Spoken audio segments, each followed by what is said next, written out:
Funding for this video is brought to you by viewers like you. Thank you.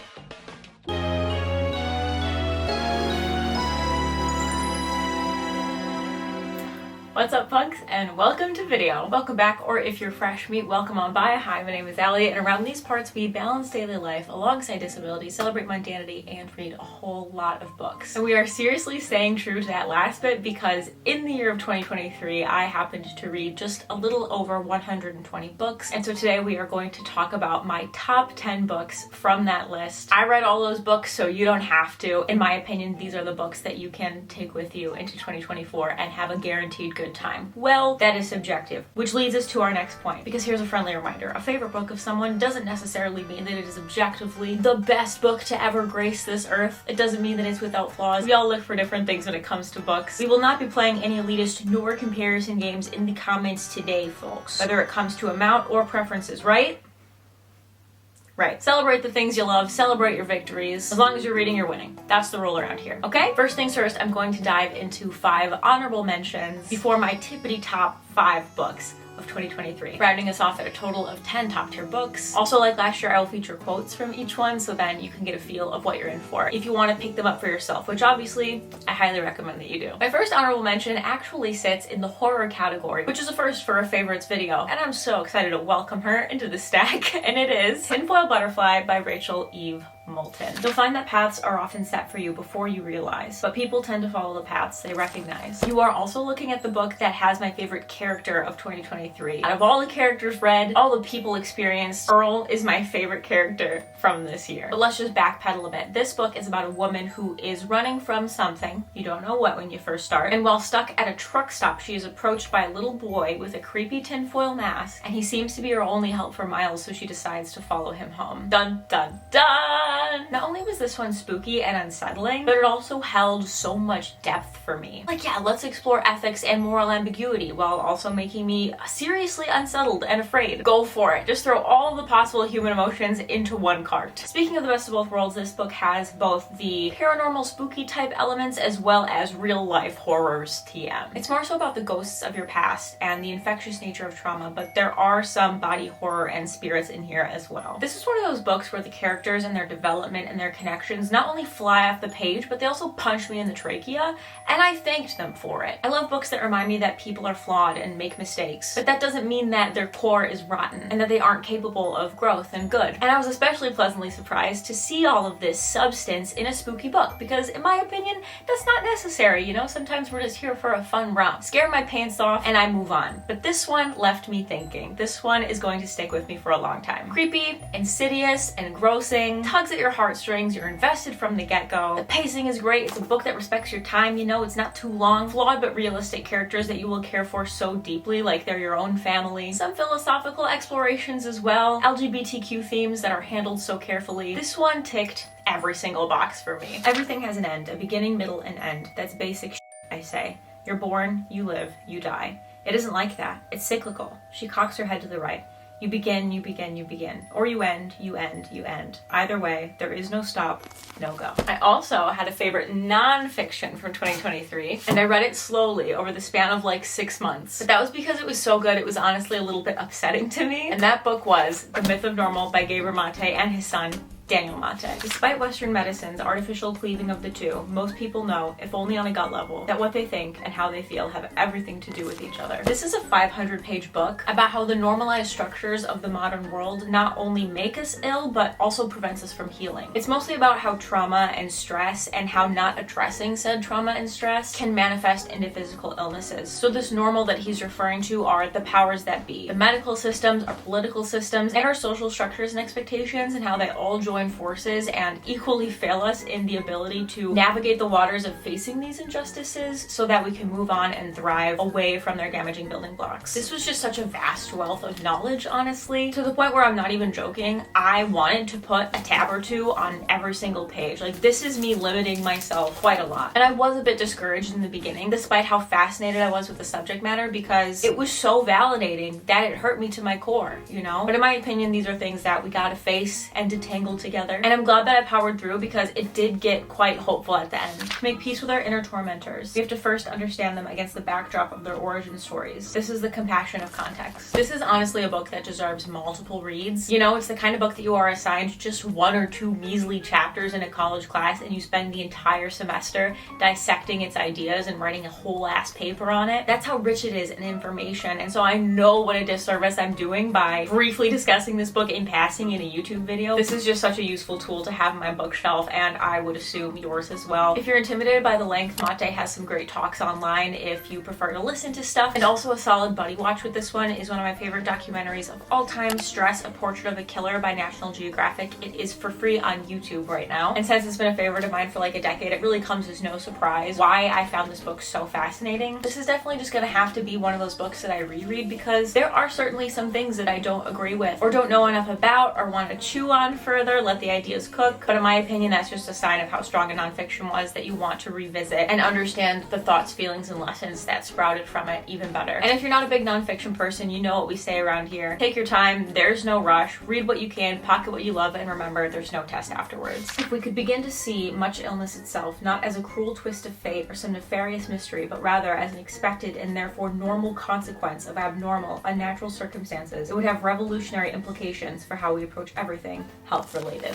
Our next category is literary fiction, and one in particular stood out amongst the rest for me, and that one was Notes on an Execution by Dania Kukafka. She cried for the things she had wanted, which she couldn't even picture anymore. It was like she'd held her own desire too long in the palm of her hand, and it was now just an object, devoid of meaning, useless, and taking up space. Now, this story bounces between the perspective of this serial killer counting down the final hours of his life up until his execution, and also all of the women that he has affected in his lifetime. But the story is mostly about the women. The spotlight is shining on them, which really strengthened the reading experience to me. I have so many tabs in this book as well, so it was honestly such a difficult book to find favorite quotes of because there were so many. I just love books that leave you thinking, and if you do as well, I highly recommend that you wait on this one no longer. And on top of that, if you can, read this one with some friends or a book club so you can marinate in these lessons together and ask the many questions that it kickstarts in its pages. This story is about being a human being, what that means, what evil is, what good is, the consequences of not having support in your life, especially when you're a child. And branching off of that, you will have the nature versus nurture debate rattling around inside of your skull for so long after closing this one. Have you ever hurt so badly you lose every last trace of yourself? It was also so gorgeously written, in my opinion. I could tell just from the first few pages alone that this is one of those books that forces you to slow down and savor every single syllable. And I personally am just a sucker for when books have the beautiful balance of harrowing and gorgeous, like covering dark themes with poetic prose. Ooh, it gets me every time. One of my favorite themes, aside from the whole moral ambiguity, evil versus good conversation, came from the character of Safi, because I think that she did such a great job at painfully portraying how much blame we place on ourselves because of the harm that others do to us, even though that has nothing to do with us and everything to do with them, and then how that blame manifests into us punishing ourselves even further. And overall, I just felt, despite this very serious subject matter, it was handled incredibly well and carefully, most importantly. It's not just upsetting and triggering. It was thought-provoking to me. There is good and there is evil, and the contradiction lives in everyone. The good is simply the stuff worth remembering. The good is the point of it all. Okay, our next honorable mention is technically 2 categories merged into one, because you could say that this is my favorite middle grade of the year, but you could also say that this is my favorite autism representation in a fictional book. So let's feed 2 birds with 1 seed together and talk about A Kind of Spark by Elle McNichol. Autism isn't a personality difference, Mom says firmly. It's not a matter of Addie being a little more sensitive or a little more emotional.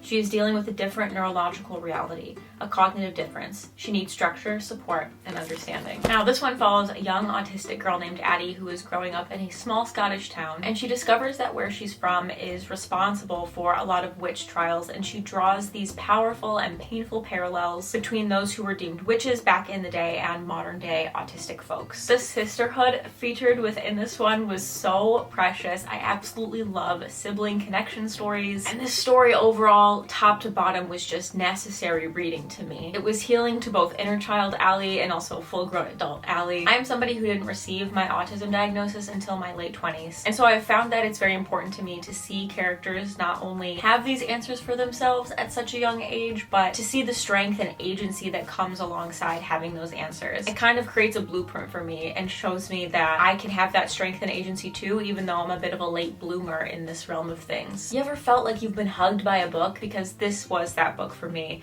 this year. I think different is good, as long as you're not hurting anyone. We need all kinds of difference in the world, and I know some people think that I've been put up to this. All I can say is, if you believe that, you probably don't know any autistic girls. Now, the next category remains in the cute and cozy canon, and it's my favorite graphic novels from this past year. And if you know me, you know that I read a lot of cute and cozy graphic novels, so this is high praise, y'all, and that crown goes to Garlic and the Vampire and Garlic and the Witch by Brie Paulson. And since they're graphic novels, I'll just show you some pages from these books. And I'm gonna count these as one reading experience, even though they're technically two, because I encourage you to pick up both. They'll barely take up any of your time, and they'll nourish your soul in such a sweet way. These two stories follow an overtly anxious personified garlic bulb who is summoned by her fellow vegetable folk to face the vampire who has seemed to move into an abandoned house in the forest near their garden. And then the second one follows Garlic going on an adventure to a magical market to get a magical ingredient. These are next level to me. They are so simple, but soothe your soul so seriously. It's cozy fantasy. You get your softness, you get your low stakes, you get your magic. Then there are also life lessons, themes, and emotions. What really sealed the deal on realizing how special these books were was that I read them while sitting in a cold plastic hospital waiting room chair before a scary appointment, and usually before these scary appointments all I can do is stare at a wall and brace myself and worry about what's to come. But these books absolutely transported me. They took me away. They really comforted me, all while reminding me that being brave isn't the absence of fear, it's you powering through despite the fear being present. And that's just why I love middle grade overall, and why I encourage adults to revisit this genre, because there are so many life lessons nestled in these books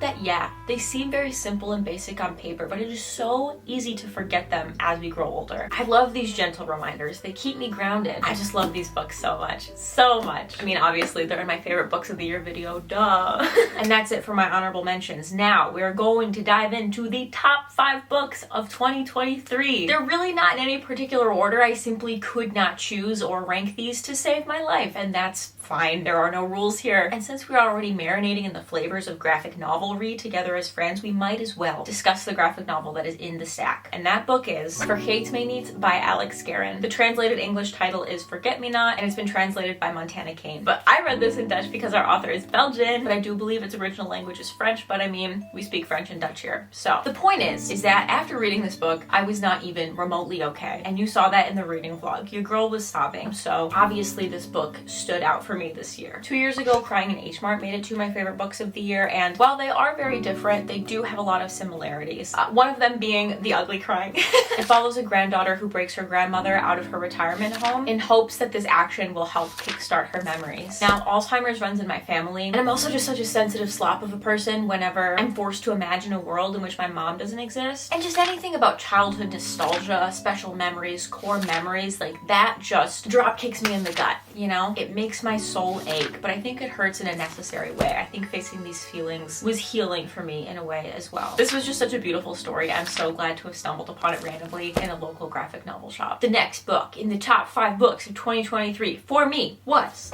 Yaa Gyasi's Transcendent Kingdom. The truth is, we don't know what we don't know. We don't even know the questions we need to ask in order to find out. But when we learn one tiny little thing, a dim light comes on in a dark hallway, and suddenly a new question appears. We spend decades, centuries, millennia trying to answer that one question so that another dim light will come on. That's science, and that's also everything else, isn't it? Try, experiment, ask a ton of questions. You are looking at a new favorite author of mine. Her books are just breathtaking and painful, and impressive doesn't even begin to cut it. This book in particular is about our protagonist Gifty and her family. Her father, brother, and mother all immigrated to America after winning a visa lottery when her brother was very small, and soon after Gifty was born. But now she is a PhD researcher at Stanford, and she follows these lab mice to better understand mental health, addiction, and the reward centers in our brain. And what she uncovers parallels her home life life to a T. And under 250 pages, Jassy somehow manages to powerfully explore the mixed bag of emotions that come alongside leaving your home country or being within a family that no longer lives in their home country. That feeling of otherness and knowing that your roots and so much of what makes you who you are is so physically far away. This is a beloved feature of a couple of the books in this stack, but I gotta say it again because it applies here too. Darker themes like racism, mental illness and addiction, grief, they're all told in such a raw and real way, while still somehow being gorgeously explored, but while also not romanticizing any of it. I am still in awe of how she pulled this off. No idea how she did that. We're squished in this sandwich where one slice of bread is religious trauma and the other slice of bread is religious healing. How did she do this? Talent does not even begin to scratch the surface of what this author is able to do with just words on paper. Her deep character exploration, poetic lines, thick themes, sentence structure, pacing, word choice, all of it, you name it, she nailed it. So please, please, please, yeah, Jassy, if you want to write anything at all, it could be an experimental rock opera. I will be the first in line to pre-order.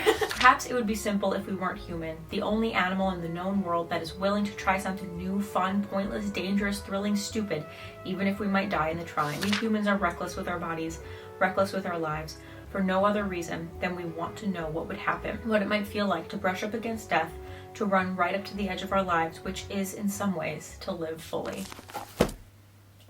All right, there are 3 left. The next book in the top 5 stack is The Bandit Queens by Parini Shroff. Wasn't sanity like beauty in the eye of the beholder?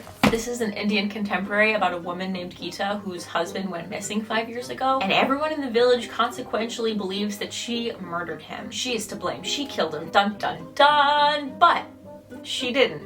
But she's not correcting anyone who believes this. She thinks, I'm a bit older, I live alone. Maybe this will give me some edge. Maybe this will be beneficial to me. However, this false act inspires, and several other women in the village are approaching her, asking her to help them murder their husbands and get away with it, just like Geeta did, you know? But she thinks murder is wrong, but she also doesn't want to reveal her secret. So she is treading this fine and dangerous line to keep her life in semi-order. Not only is this such a creative and whimsical concept, but the setting is so vividly described. This played the movie in my head. I was fully and entirely there. It somehow has both low stakes and high stakes all at the same time. It wasn't over the top, mysterious, or stressful, but it was also so much more than just a slice of life. Like, there's a point in this book when a paneer recipe is exchanged for abetting in a murder.